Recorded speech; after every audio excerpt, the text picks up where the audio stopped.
ఇండస్ట్రీలో విజయ్ దేవరకొండ రష్మికలకు ఉన్న fan following మనందరికీ తెలిసిందే. వీరిద్దరూ ఎక్కడ కనిపించినా కూడా ఫోటోగ్రాఫర్లు క్లిక్ మనిపిస్తూ ఉంటారు. తాజాగా ఈ స్టార్స్ ఇద్దరు కూడా ముంబై విమానాశ్రయంలో తలుపుకున మెరిశారు. సోమవారం రాత్రి వీరిద్దరూ ముంబై ఎయిర్పోర్ట్ లో కనిపించారు. ముందుగా విమానాశ్రయానికి వచ్చిన రష్మిక ఫోటోగ్రాఫర్లకు పోజులిచ్చారు. అభిమానులతో కలిసి ఫోటోలు దిగి సందడి చేశారు.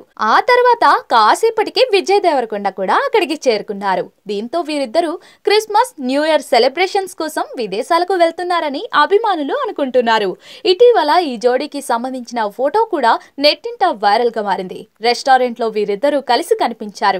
వీళ్ళు రిలేషన్ లో ఉన్నట్లుగా ఎంతో కాలం నుంచి వార్తలు వస్తున్న విషయం తెలిసిందే.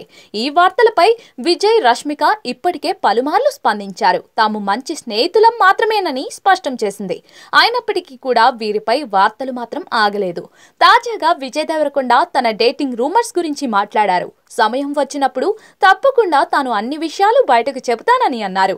అపరిమితమైన ప్రేమ అనేది ఉందో లేదో నాకు తెలియదు. ఒకవేళ అదే ఉంటే దానితో పాటే బాధ కూడా ఉంటుంది. మీరు ఎవరైనా ఒక వ్యక్తిని అమితంగా ప్రేమిస్తే బాధను కూడా మోయాల్సి ఉంటుంది అని తెలిపారు. ఇక ప్రేమ గురించి రష్మిక మాట్లాడుతూ, జీవితంలో ప్రతి ఒక్కరికి తోడు కావాలి. నా దృష్టిలో ప్రేమలో ఉండటం అంటే భాగస్వామిని కలిగి ఉండడమే. తోడు లేకపోతే జీవితానికి ప్రయోజనం ఉండదు. మన ఒడిదుడుకుల్లో మనతో ఉండి సపోర్ట్ చేసేవారు ఉండాలి అని చెప్పుకొచ్చారు.